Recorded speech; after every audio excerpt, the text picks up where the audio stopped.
Hi guys, இந்த வீடியோவில் என்ன பார்க்க போகிறோன்னா எஃப்ஹெச்எஸ்ஏ எஃப்ஹெச்எஸ்ஏ ஃபர்ஸ்ட் ஹோம் சேவிங்ஸ் அக்கௌண்ட்னு சொல்லுவாங்க. அது கனடாவில் வந்து ஃபஸ்ட்டு வீடு வாங்க போகிறவங்களுக்கு வந்து இந்த அக்கௌண்ட் வந்து பயங்கரமாக யூஸ் ஆகும்.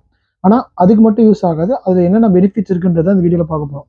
ஃபர்ஸ்ட் ஹோம் சேவிங்ஸ் அக்கௌண்ட் அப்படி என்னன்னா, டிஎஃப்எஸ்ஏனா டாக்ஸ் ஃப்ரீ சேவிங்ஸ் அக்கௌண்ட், ஆர்ஆர்எஸ்னா ரிட்டைர்மெண்ட் பிளான், எஃப்ஹெச்எஸ்ஏனா வந்து first home savings account. FHS என்னன்னா டிஎஃப்எஸ்ஏயும் ஆர்ஆர்எஸ்பியும் கலந்தது தான் FHSA. So TFSA plus combine plus RRSP தான் எஃப்ஹெச்எஸ்ன்னு சொல்லுவாங்க. ஆனால் எஃப்எஸ்ஹெச்னா என்னன்னா, நீங்கள் வந்து அதுக்கு வந்து ஒரு 8,000 கான்ட்ரிபியூஷன் லிமிட் இருக்குது ஒரு இயருக்கு. நீங்கள் 40,000 வரைக்கும் இன்வெஸ்ட் பண்ணிக்கலாம்.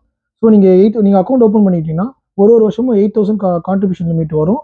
நீங்கள் 5 இயர்ஸ்க்கு வந்து அந்த கான்ட்ரிபியூஷன் லிமிட் தருவாங்க. ஸோ 5 இயர்ஸ்க்கு 8,000 வந்து 40,000. ஸோ நீங்கள் 40,000 வரைக்கும் கான்ட்ரிபியூஷன் லிமிட் இருக்குது. நீங்கள் 40,000 நீங்கள் அமௌண்ட் அதில் இன்வெஸ்ட் பண்ணி அந்த அமௌண்ட்டை வந்து 60,000 க்ரோ ஆச்சுன்னா, அந்த 60,000 நீங்கள் வித்ரா பண்ணிங்கன்னா அது டேக்ஸ் ஃப்ரீ. அந்த அமௌண்ட்டை வந்து நீங்கள் வீடு வாங்க யூஸ் பண்ணிக்கலாம். ஆனால் நீங்கள் வித்ரா பண்ணுறது வந்து அந்த வித்ரா பண்ண முடியாது, அந்த வீடு வாங்குறதுக்கு அதை யூஸ் பண்ணிக்கலாம். ஸோ இதுதான் ஓவரால் கான்செப்ட். ஸோ இந்த அக்கௌண்ட்டை என்னென்ன பெனிஃபிட்ஸ்னு பார்த்தீங்கன்னா, ஆர்ஆர்எஸ்பியில் எப்படி வந்து நீங்கள் ஆர்ஆர்எஸ்பியில் அமௌண்ட் போட்டால் உங்களுக்கு டேக்ஸ் டிடக்ஷன் ஆகுதோ, இதுவும் இதே கணக்கு தான். ஸோ இது என்ன கணக்கு பார்த்தீங்கன்னா, நீங்கள் வந்து ஆர்ஆர்எஸ்பியில் எப்படி அமௌண்ட் போட்டால் டேக்ஸ் டிடெக்ட் ஆகுதோ, எஃப்ஹெச்எஸ்ல காசு போகும்போது உங்களுக்கு டேக்ஸ் டிடெக்ட் ஆகும். நீங்கள் ஒரு வருஷமும் டேக்ஸ் ரீஃபண்ட் அப்ளை பண்ணப்போ நீங்கள் ரீஃபண்ட் வந்து உங்களுக்கு ஜாஸ்தியாக வரும், நீங்கள் எஃப்ஹெச்எஸ்ல அதிகமாக இன்வெஸ்ட் பண்ணிங்கன்னா. ஒன்று. ரெண்டாவது என்னன்னா, ஃபஸ்ட்டு நீங்கள் வீடு வாங்க போகிறீங்கன்னா உங்களுக்கு வந்து டவுன் பேமெண்ட்னு ஒன்று கேட்பாங்க. டவுன் பேமெண்ட்னா வந்து ஒரு ஃபுல் வீடோட அமௌண்ட் வந்து 5 lakhsனா அது வந்து 10% வந்து நீங்கள் டவுன் பேமெண்ட்டாக பண்ணுற மாதிரி இருக்கும். ஸோ இதுதான் வந்து டவுன் பேமெண்ட் கான்செப்ட்.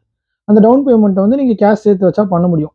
ஆனால் நீங்கள் எப்படி வந்து டேக்ஸ் ஃப்ரீ சேவிங்ஸ் அக்கௌண்ட் வந்து காசு ஃபுல் கேஷ் வித்ரா பண்ணால் உங்களுக்கு டேக்ஸே கிடையாதோ, எஃப்ஹெச்எஸ்லேருந்து நீங்கள் வீடு வாங்குனீங்கன்னா உங்களுக்கு டேக்ஸே கிடையாது. ஐ மீன் வீடு வாங்குறதுக்காக வந்து நீங்கள் அமௌண்ட் அந்த யூஸ் பண்ணீங்கன்னா அந்த டேக்ஸே கிடையாது, அந்த அமௌண்ட் ஃபுல்லாக எடுத்துருக்கணும். எஃப்ஹெச்எஸ்ன்றது ஒரு அக்கௌண்ட்டு. அந்த அக்கௌண்ட் எப்படின்னா, அந்த அக்கௌண்ட்டுக்குள்ளே நீங்கள் வந்து இன்வெஸ்ட்மெண்ட்ஸ்லாம் பண்ணிக்கலாம். ஸோ அந்த எஃப்ஹெச்எஸ்க்குள்ளே வந்து இடிஎஃப்ஸ் இருக்கும், மியூச்சுவல் ஃபண்ட்ஸ் இருக்கும், ஜிஐசி இருக்கும், இண்டிவிஜுவல் ஸ்டாக்ஸ் இருக்கும். இந்த ஸ்டாக்ஸ்லாம் எஃப்ஹெச்எஸ்சி உள்ளே இருக்கும். நீங்கள் எஃப்ஹெச்எஸ்சி உள்ளே போயிட்டு நீங்கள் ஸ்டாக்ஸ்லாம் இன்வெஸ்ட் பண்ணி அது வந்து ஒரு நல்ல ரேட் ஆஃப் இன்ட்ரெஸ்ட்டில் உங்களுக்கு ரிட்டர்ன்ஸ் வருதுன்னு வச்சுங்களேன். சப்போஸ் நீங்கள் 40,000 ஃபுல்லாக அமௌண்ட்டை வந்து இன்வெஸ்ட் பண்ணிட்டீங்க எஃப்ஹெச்எஸ்சி உள்ள ஸ்டாக்ஸ், மியூச்சுவல் ஃபண்ட்ஸ்லாம் உங்களோட ஃபினான்ஷியல் அட்வைசர் வச்சு உங்களுக்கு நாலேஜ் வச்சு நீங்கள் இன்வெஸ்ட் பண்ணிட்டீங்கன்னா, அது சப்போஸ் நீங்கள் 40,000 இன்வெஸ்ட் பண்ணியிருக்கீங்க, அந்த அமௌண்ட் க்ரோ ஆகி 60,000 65,000 இருக்குன்னா, நீங்கள் 65,000 வீடு வாங்குறதுக்கு யூஸ் பண்ணிக்கிட்டீங்கன்னு வச்சுங்களேன், அது வந்து உங்களுக்கு டேக்ஸ் ஃப்ரீ. அந்த 65,000 நீங்கள் வீடு வாங்குறதுக்கு ஃபுல் அமௌண்ட்டாக யூஸ் பண்ணலாம், 1% கூட டேக்ஸ் பிடிக்க மாட்டாங்க. இதுதான் வந்து ஃபர்ஸ்ட் ஹோம் சேவிங்ஸ் அக்கௌண்டோட கான்செப்ட். ஸோ இதுதான் வந்து மோஸ்ட்லி யூஸ் பண்ணுவாங்க. அது இல்லாமல் நீங்கள் அதில் இன்வெஸ்ட் பண்ணால் உங்களுக்கு டேக்ஸ் டிடக்ஷன்ஸ் கம்மியாக இருக்கும். டேக்ஸ் கம்மியாக இருக்கனால நீங்கள் next year tax refund apply பண்ணும்போது உங்களுக்கு அதிகமாக டேக்ஸ் ரீஃபண்ட் வரும். ஸோ இது வந்து ஒரு கான்செப்ட். ஸோ டேக்ஸ் ரீஃபண்ட் வந்து உங்கள் இன்கம்மை பொறுத்து மாறும், உங்களோட இதை பொறுத்து வரும். ஸோ இது யாரெல்லாம் பண்ணலாம் அப்படின்னு பார்த்தீங்கன்னா, வீடு வாங்குறவங்க கம்பல்சரி இதை பண்ணலாம். ஏன்னா இது டவுன் பேமெண்ட் வியூ பண்ணி யூஸ் ஆகும். இல்லைனா உங்களுக்கு டேக்ஸ் ஹையர் இன்கம் ப்ராக்கெட்டில் இருக்கும், டேக்ஸ் கம்மியாகும்னா ஆர்ஆர்எஸ்பியில் சில பேர் கான்ட்ரிபியூட் பண்ணுவாங்க, சில பேர் ஆர்ஆர்எஸ்பியில் கொஞ்சம் எஃப்ஹெச்எஸ்சியில் கொஞ்சம் கான்ட்ரிபியூட் பண்ணுவாங்க. ஆர்ஆர்எஸ்பி வந்து சப்போஸ் கம்பெனி மூலமாக பண்ணுறாங்கன்னா கம்பெனியில் ஆர்ஆர்எஸ்பி பண்ணிட்டு இவங்க இண்டிவிஜுவலாக எஃப்ஹெச்எஸ்சியில் வந்து இன்வெஸ்ட் பண்ணுவாங்க. ஸோ வீடு வாங்குறது சப்போஸ் ஃபியூச்சரில் யூஸ் ஆனாலும் யூஸ் ஆகும்.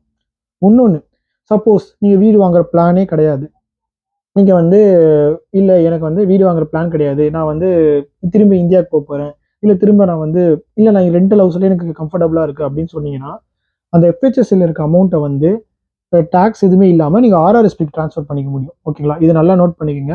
ஏன்னா நிறைய பேர் என்ன நினைக்கிறாங்கன்னா, வீடு வாங்குறவங்க மட்டும்தான் வந்து எஃப்ஹெச்எஸ்சியில் இன்வெஸ்ட் பண்ணணும் அப்படின்னு நினைக்கிறாங்க. அது அப்படி கிடையாது. சப்போஸ் உங்களுக்கு வந்து வீடு வாங்குற ஐடியாவில் இல்லை அப்படின்னா, அந்த அமௌண்ட்டை அப்படியே ஆர்ஆர்எஸ்பின்னு சொல்லிட்டு ஒரு அமௌண்ட்டுக்கு நீங்கள் வந்து ட்ரான்ஸ்ஃபர் பண்ணிக்கலாம். அது வந்து எந்த டேக்ஸ் எதுவும் கிடையாது.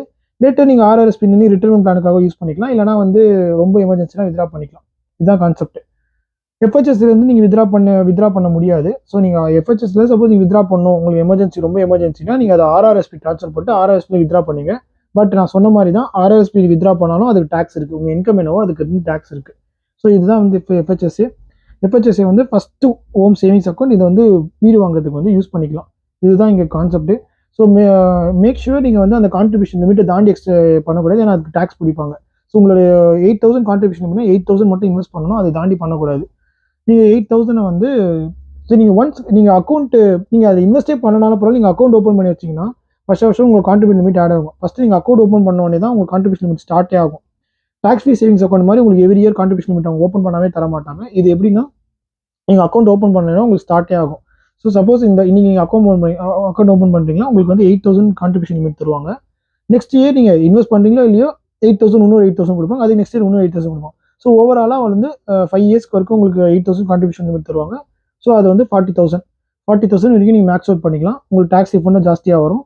அது இல்லாமல் நீங்கள் வந்து அந்த நீங்கள் ஸ்டாக்ஸ்லாம் இன்வெஸ்ட் பண்ணி அது ரொம்ப குரோ ஆயிருந்ததுன்னா அதை அப்படியே நீங்கள் யூஸ் பண்ணிக்கிறீங்கன்னா வித்தவுட் டேக்ஸ் நீங்கள் வந்து இது பண்ணிக்கலாம். அதனால தான் எஃப்ஹெச்எஸ்ஏ வந்து டேக்ஸ் ஃப்ரீ சேவிங்ஸ் ப்ளஸ் ஆர்ஆர்எஸ்பின்னு சொல்லுவாங்க. இது ரெண்டும் சேர்ந்து தான் எஃப்ஹெச்எஸ்ஏ அப்படின்னு சொல்லுவாங்க. ஸோ உங்களுக்கு எதனா டவுட் இருந்துச்சுன்னா இந்த கமெண்ட் செக்ஷனில் சொல்லுங்கள். நான் வந்து அதை பற்றி வீடியோ போடுறேன். Thank you. Please subscribe my channel.